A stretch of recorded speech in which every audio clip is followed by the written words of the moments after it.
Very bikabaho iyo niyo duhagaze imbere reka tuzamure ibiganza mu ijuru nongere nsabe bishop ashike hano nsabe umukozi w'Imana Longino ashike hano imbere y'Imana nsabe bishop François adusengera amashikama tuzamura amashikama imbere y'Imana akanya keza duze ibiganza This is a great time. Ibindi no bireki. Maybe leave anything else. Imana yitwa Imana. Let it be named God. Uzamura amaboko gusa. Raise your hands in the air. Muri byashimwe rikomeye. Through the thanksgiving we have. Nahanyene biriko biraca. It's just passing by here. Imana icubahiro. Let's give our God glory. Mana tuzamura ibiganza mu ijuru. We got to raise our hands. Ntacyo dufise tuvuga. We don't have a word to say. Kimwe tuguhaye icubahiro. We give you glory. Kaze mukozi w'Imana. You're welcome to say the Lord God. Data watwese uri mu ijuru, our heavenly Father, twongeye kugushimira tukukengurukira ku bitekerezo byiza udutekerezaho buri saha buri mwanya kuri uno mugoroba udasanzwe ku buzima bwacu. Turagushimiye ikibanza cyiza waduteretsemo. Turagushimiye ibyiza turiko twakirira muri kino kibanza. Ariko turaguhimbaza. Dufite impamvu yo kuguhimbaza. Hari ibyo wakoze muri bya bihe bituma uno munsi tudakwiriye guceceka, ariko dushira izina ryawe hejuru. Imana ukwiriye guhimbazwa, uri Imana ukwiriye gushirwa hejuru, uri Imana byizigiro byacu, ni wowe nkomezi zacu, ni wowe amahoro yacu, ni wowe byose muri byose. Izina ryawe rishirwa hejuru. Turi muri kino kibanza cyitiriwe izina ryawe, tuje tugushikamira ibimazi by'amashimwe, tuzamura amajwi yacu, tuvuga ukuntu uri mwiza waradutabaye mu bihe bikomeye, waradukijije mu bihe bikomeye, watubereye inyishu mu byo twifuza. Nuhabwe icyubahiro, tuje tuzanye amashikama. Mana yahezagire, hezagira Mana nzimu watanze wese mu byo wamuhaye, yibutse gutanga ishikanwa, ishikanwa ryo kuguhimbaza, ryo kugushimira ku neza yawe Mana. Hezagira n'amashikanwa, hezagira ibikorwa by'abana bawe. Muri uno mwanya usigaye turifuza kugenderwa nawe, tunyuze mu ijambo ryawe, turifuza kuvugana nawe, turifuza guhembuka, turifuza gutabarwa, turifuza kongerwa inkomezi z'umutima, turifuza kubona ubwiza bwawe. Urakoze, turagushimiye. Ibisigaye Mana nzima tutagusabye, ariko ubona ko bitubereye, uze kubiduhera ubuntu. Komera amashyi menshi y'izina rya Yesu umucunguzi wacu. Amen. Murakoze cyane bakozi b'Imana. Thank you very much, servant of God. Murakoze kutuberekana ibimazi. Thank you to have presented the offerings. Agihagaze hano kuri uno musozi nyene. As he's still here on this mountain, reka tumuramutse bwa mbere mu izina rya Yesu. so we greet him in the name of Jesus. Tumwakirane icyubahiro n'ibyiza. And we'll welcome you with the honor by the honor of God. May God bless you so much. Reka nsabe abakozi b'Imana bose batugendeye. I want to ask the servant of God who are guests here, banyemere bashike hano imbere, that they may come here baherekejwe n'abahano mu ishengero rya together with the servant of God of Israel Church. Abakozi b'Imana ba hano n'abashitsi muze mwese. All the servant of God, even the guests, they may come together. And you try to do it quickly, please. Imana ishobora byose ikeneye abahizi n'abahizi. The Almighty God want the man of valor. Bashaka kukubona uri kurakora iby'Imana igomba. Want to see you doing what God wants. Amwanya Imana igukenera ko werekana icyo urico. There is a time God wants to show what we want. Ugacibona umenga ntacyo urico ariko Imana ibikeneye. And you think you are nothing yet God wanted. uno mugoroba abwira Imana ngo Mana ndagushimiye ko This wemeye evening, ko tell mbere God, yawe. God, I thank you for you to make me come Ushaka here. mbona ibiganza byawe uraba mu ijuru mwubise mpwemu yera muri we. I want to see your hands in the air like you have the Holy Spirit in you. Irakurya uzamuye amaboko nta kindi Imana yaguhereye. Raise your hands up. Zamura ibiganza duha Imana Can ishimwe. you please raise your hands to give glory to Tusabe God? ishengero ryose duhaguruke. All the church, can we stand up, please? Mvuge ngo Imana yo mu ijuru ihezagire ishengero. May God bless the church. Aba bakozi b'Imana bose mubona hano All the dear servants of God you can see ni here. bamwe mu baserukiye abandi mu They bikorwa. come and represent the others here. Ibikorwa mubona ngandi byikoze. These activities are not for ours alone. Naho Imana iri kumwe natwe Though God is with us, ariko n'inshuti n'abagenzi bari kumwe natwe. we are sustained by friends and the other people around. Kandi Imana ikoze icyiza And once you do something good, n'abagenzi barabimenya. it's just for everyone. Mbega mwabonye ibyiza Imana iri kirakora. Did you see the goodness of our God here? Wabonye ibyiza ngirire gutya. Did you see what God is doing here? Yerekana ibiganza ko yabibonye. Can you raise your hand just to pray? Ariko ubundi munsi Imana iba ikeneye gushyira ibiganza hejuru. There's another God wants you to raise your hands. Bikasa bano baririmbye badufasha kuririmba no baduza amaboko. Let's even the worshipers raise their hands. Uyu muhezagiro uhere kuri wewe uri mu ishengero. And the blessing started by you who are in the church. Ugende mu gisagara And tubamo. then go over to your town. Ugende mu gihugu cyiza And cyacu go over to our cy'Uburundi. beautiful country, Burundi. Ugende mu ndongozi And zacu. go over to our leaders. Uhere kuri nyiri cyubahiro mu gihugu cyacu cyiza cy'Uburundi. General Major Barise ndayishimiye. Mugirire neza uko bukeye uko bwije. Ari kumva n'amashyi menshi y'ishimwe. Imana igendera indongozi zacu. Igendere n'amashinga amateka. Igendere n'abanyengo z'amateka. Igendere n'amashikiranganji. Igendere abajejwe umutekano. Igendere abasirikare bajejwe imibezi y'igihugu. Igendere n'abajejwe igendereza. Ariko igendere ishengero rya Kristo n'abagenzi bose bifatikanije natwe. Niba bo binyemerera kuba amashyi, uyu mugoroba umugisha w'Imana wa mbere utahe mu muryango wawe. Kuko ducunguze umwanya umwete, nari nifuje guhagarara no ku izina ry'ishengero ryose. I want to just as represent the whole church here. Mbanze ndabakurira ubwatsi bakunzi beza. I thank you, the good friends, Kuba hano mwagize neza. for you to come here. Imana ibahezagire. May God bless you for that. Twari guha mikorofone akaramutsa mwese, We should give the microphone for everyone. ariko umwanya uratureka. Let's see how time is rushing. Reka nsabe babiri gusa Maybe two of you baje kuduserukira. can come and represent the Basaba whole team. kumutama, Maybe it is all the men n'uyu here wundi and mutama, the other old men here. abasigaye twese All the others, please. twiyunge n'imitima yawe. We're gonna be together by the heart. With the hands. You're welcome. Yesu ashimwe. Praise the Lord Jesus. Je nibaza ko uwo hano I think I'm just a citizen of here. ariko tukamereze madame abari agira icyo avuze Maybe my wife can say a word here. kuko we nahamenyereye Because rwose I know she's not accustomed to this place. mwumve n'ijwi ryiwe That you may even hear to her voice. amashyi menshi kumwakira. Just a cry for her as we sing her. Hallelujah. Hallelujah. Hallelujah. Hallelujah. Hallelujah. Ndabaramukije mu izina rya I Yesu. greet you in the name of Jesus. Kandi turanezerewe cyane kuba turi muri kino And kibanza. we're very excited to be in this place. Ndizera neza ko tuzakuharonkera umugisha. I know we're going to have a blessing by here. Mwarahezagiye. You are much blessed. Murakoze. Thank you very much. Yesu ashimwe. Praise the Lord Jesus. Yesu ashimwe. Lord Jesus. Haleluya. Hallelujah. Haleluya. Hallelujah. Ego nanje nitwa Chiza Yohani. His name is Chisa Johan. Ndi umwe wa mambere cyane ino shingiro. I'm one of the people who just really accepted and believe with the church.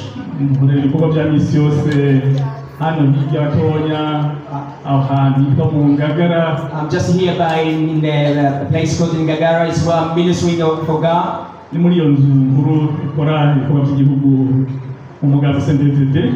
He is just one of the leaders and the people who can work for the party, the ruling party.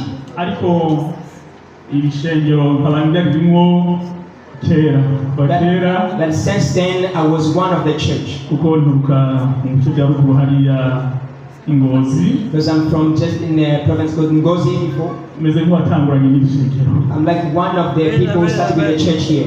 twavuye tugendana We've been going together. tugendana dukurikirana uko bwije And we keep following you as you move.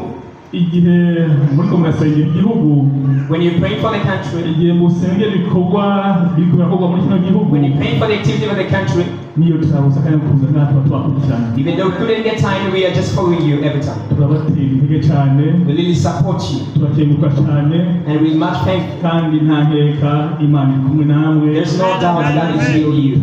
And God will bless you. turasaba rero imigisha n'intezegiro ku burongozi bw'ishengero Make the blessing to the church leaders. tugasaba intezegiro n'ibiza byinshi ku banyeshengero bose And we proclaim the blessing to the whole church. kandi tugakenguka cyane uyu mugambi uhambaye And we really thank for this great revision wo kuja imbere y'imana iminsi 40 to make 40 days in front of God, praying for the n'ibikorwa mu country, gihugu praying for the activity of the government. nagira ngo tubanze dukore amashimwe cyane Can we please clap for our God?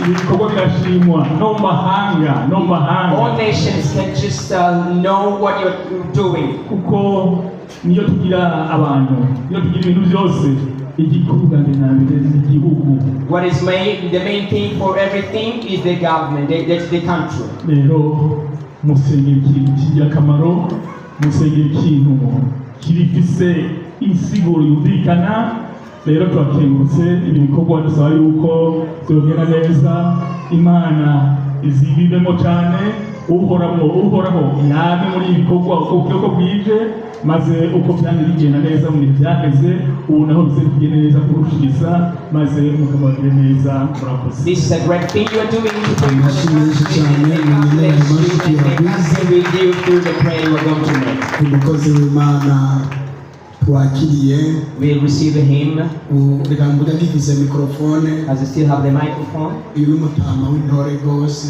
He is an old man, umugabo w'injunja n'ijambo a man of valor. yaseruka mu ishengero rigaca rigira He umuco will come in the church and the church will receive their light. reka z'abanyisirayeli bibwirwa menshi All Israelites, I want to tell you about all these things. tugire gutya ku izina ry'umugango ariko butegetse no ku And you izina just wait for ry'umuntu him and even for the ruling party. muze mudushikirire hariya bukuru mutubwire sekretari general Reach to the general secretary of their party. muri isirayeli bahagaze neza Tell them cyane in Israel we're just the same family. kandi umugisha w'imana bari And the blessing of God is just moving all around. abantu bose bene wacu aribo bene wanyu And all the people we are together just to send our leaders to them. In the name of Jesus Christ, may the blessing of God be upon them. mukomere amashyi Can you just clap for mukomere him? amashyi abakozi And b'imana clap for the servant of God. ngenera nshimire komite And I really thank the committee yateguye ibi bikorwa that is leading these ku activities rwego rw'ishengero on behalf of the church no ku rwego rw'amashengero and on kristo behalf dufatikanije of the Christian churches we together. ntadonaguye abahari kuko bose bariho tuhari babahari All the organization we together, even when we are here, we together. nyemerera dukeze iyo komite muri rusange mu Can mashyi we menshi please clap for them as we are together through all these activities? nyakubahwa murongozi w'iyi komite The leader of this committee, tugutunze nk'umugabo w'ijunja n'ijambo we recognize you as a strong man wari umutambukanyi wanyu nawe mufatikanije with your wife. bivuge neza mu kirundi cyiza cyumve no mu cyongereza kimesuru With your wife, we really know you and recognize who you are. You are just a strong man in our midst. iyo wabona umugabo akora ibyiza mu ishengero aba afise umugore akunda ishengero If you can see a man who is strong, who can just serve the church, he has a wife who can love the church. kandi wabona umukenyezi akora ibyiza mu ishengero afise umugabo akunda ishengero And even once you see a wife who can love the church, he has a husband who can love the church. nabo mugire bijya ku izina rya komite tubasabira umugisha So on behalf of the committee, we declare the blessing over you. imana izobahezagire kandi bakomeze ujya mukomeza ishengero May God ryacu bless you and strengthen you to strengthen the church of Christ. mwatubereye imfura You being our firstborn, tubasabira kwama muri imfura and we proclaim that you should remain the same. kandi imana yabagize icyo muri uyu munsi izobongera imikindo May God give you one more honor, one more time. umugisha w'imana babeko May the blessing of God keep being above you. nagira nshimire kibamba agoje ku masanganzira I want to thank Kibaba from Masanganzira. ndagukunda kibamba no mu ijuru bavyandike I love you, Kibamba. Let it be written in heaven. ndaguvuze ko souvenir nziza cyane I have a great souvenir unto you. abantu bakuze ukundi Some other people knows you longer, ariko imana ikuze ukundi yet God knows you well. rero ntuze mu by'abantu n'iby'imana Don't think about the things of men, think about things of God. urakomeza mbaye kuramba May God give you long life. ariko ndakunda umugore wanjye cyane And also, I really love my wife so much.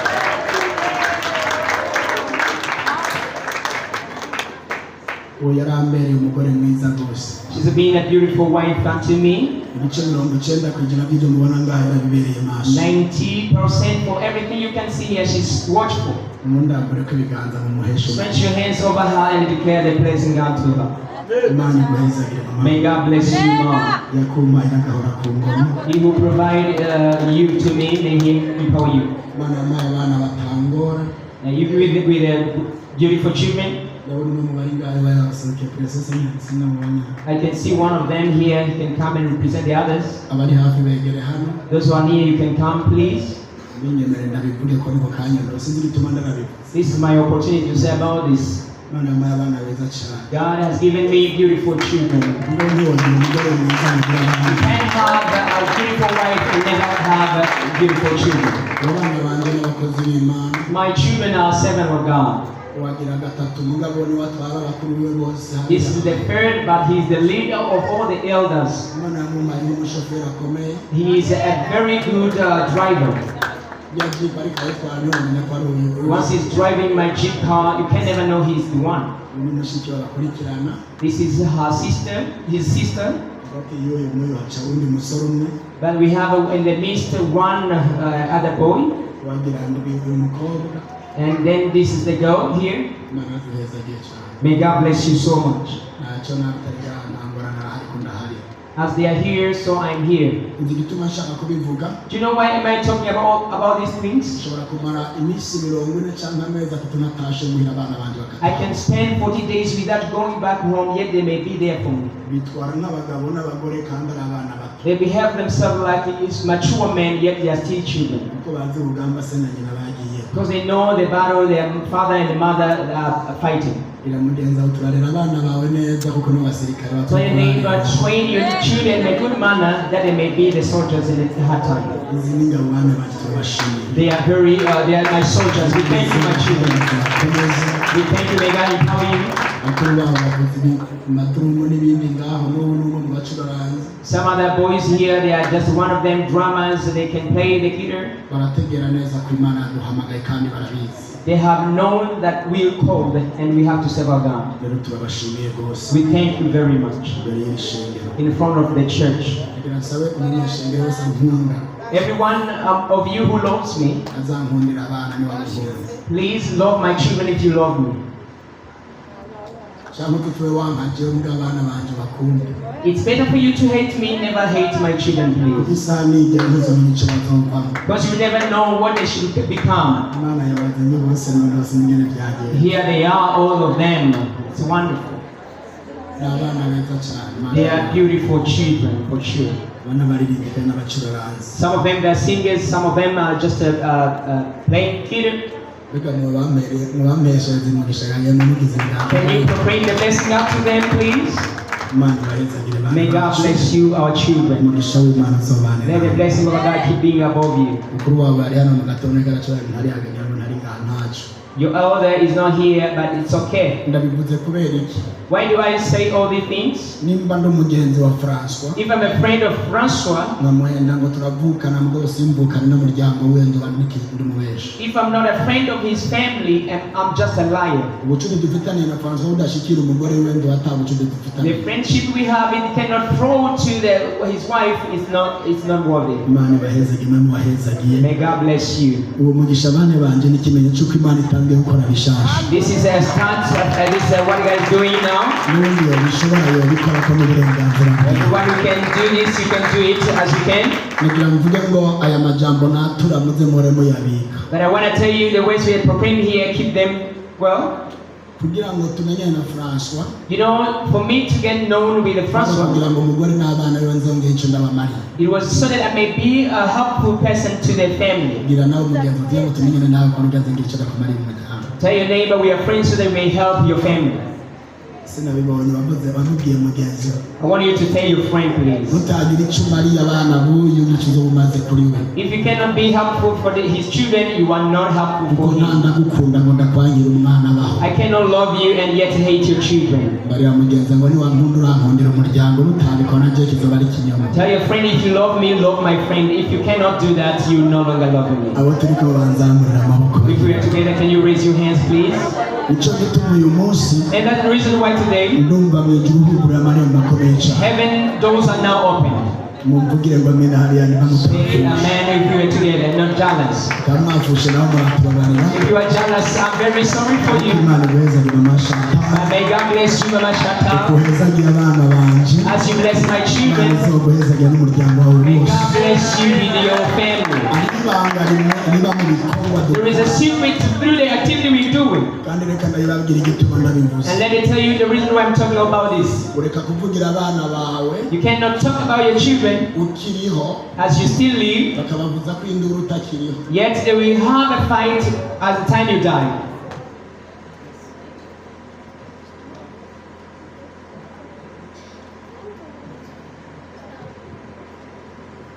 aba nibo bahezagire uzobumpezagire If you bless them, you bless me. kandi wabapfuma uzopfumwa nta And if gisiga. you curse them, you curse me. kuko ndabasabira umugisha buri munsi kandi Because I'm ndabashobora. proclaim the blessing unto them every single day. abana b'umuherezi nibo baherezi. Children of the priest, they are priests.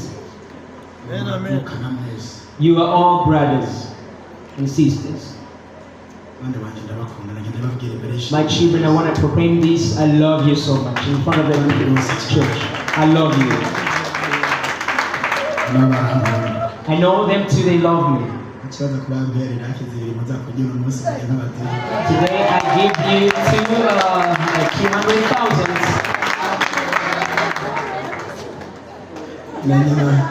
na nyina we bacamuhira kirayo kurera ababyeyi. And their mother is going to have 100,000 as he is the mother of the family. ngo baze kumwibuka ariko baca bambera ibihumbi ijana perezida wa komite nawe But also provide 100,000 to the president of the committee, please. aze hano amugundire ku izina ryawe yaserukiye. Can you come and hug me on behalf of the people you're representing?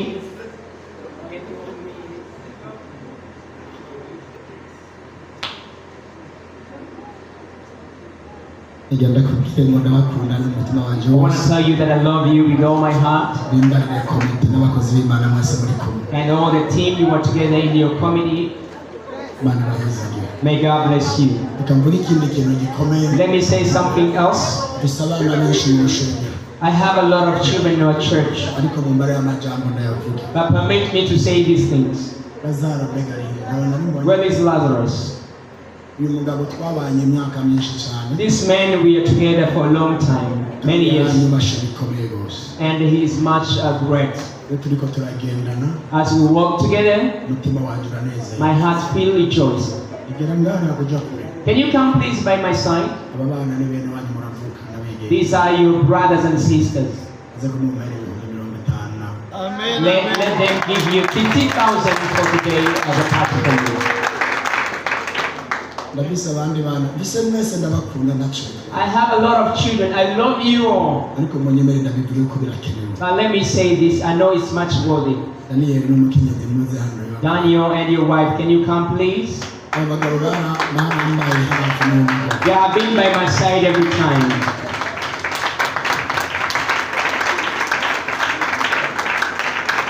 hari umunsi bahagaze hano There is a day they stand here aravuga ijambo rikomeye ati sinzigera na rimwe and they say a great word, I will never, we will mu never, nzu yanjye canke mu kanwa kanje either from my mouth or in our house, hava ikintu cosambura ishengero cyangwa kigusambura. get out anything wrong for the church or wrong for you. iryo jambo nararyubakiyeko And I should just make value the word. bibiri ivuga ngo aho babiri canke batatu bazoka bagahuza umutima n'inama. Because the Bible says when 2 or 3 are united.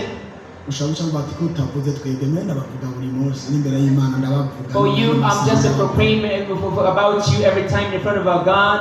ariko mvuga banteye intege hanyuma yanyu. But let me talk about the people who support me before. aba bantu n'abantu b'Imana. They are the servant of God, please. mu kirundi bavuga ngo inshuti itari inshuririzi uyibonera mu marushwa. A true friend will always come in a hard time. baranteye intege ndakomera. They have been supportive and then I felt strong.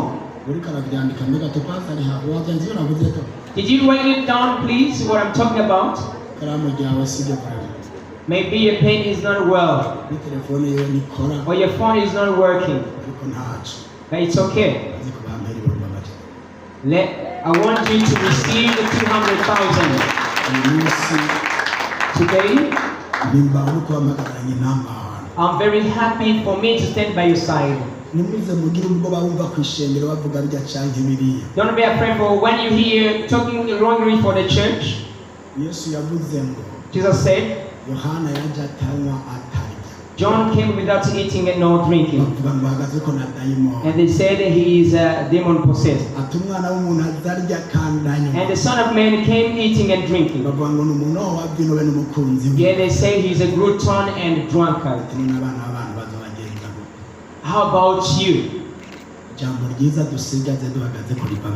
The main word we have is from heaven. Other words are just discouraging. I want to tell you, the child of a tiger is a tiger. A child of a tiger is a tiger. Be strong and be still.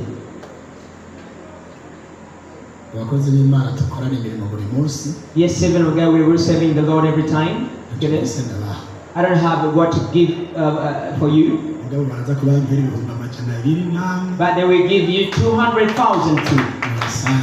That you may share. That's what we're going to have as a blessing. And our worshipers, they're going to receive 100,000. That's the word for thanking. I want to thank our bishop personally. The work you are doing and what you have done to unite Burundi to the level we can see by now. I want to tell you, God will use it to be strong. Everyone can be the heart of somebody and be strong. God will empower you in the front of nations. Can you say amen for me, please? Amen. Nothing can prevent you to reach to the aim of a God, even though people could never want it.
bless you for what you have already done. ishimwe mpagaze hagati y'ikoraniro ryose I want to thank God by being in your midst.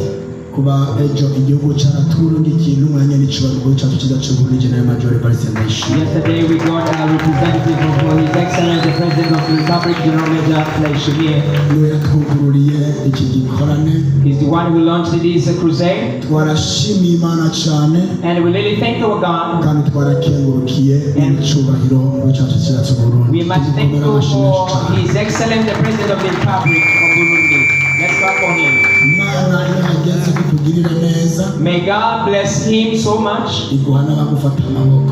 And once God gives you the people can hold you the hands. Imana izamufata amaboko. May God provide the people to support him. tugira ibiganza byacu gutya. Let's raise our hands. Imana izomushyigikire mu May rugendo God rwose. support him in all the activities he's doing. n'abana mu nzego zose And all the members of the gushika kuri government nyumba kumi no ku mwenegihugu until the bose. Lord chief of the quarter. Imana imuheze. May God bless him.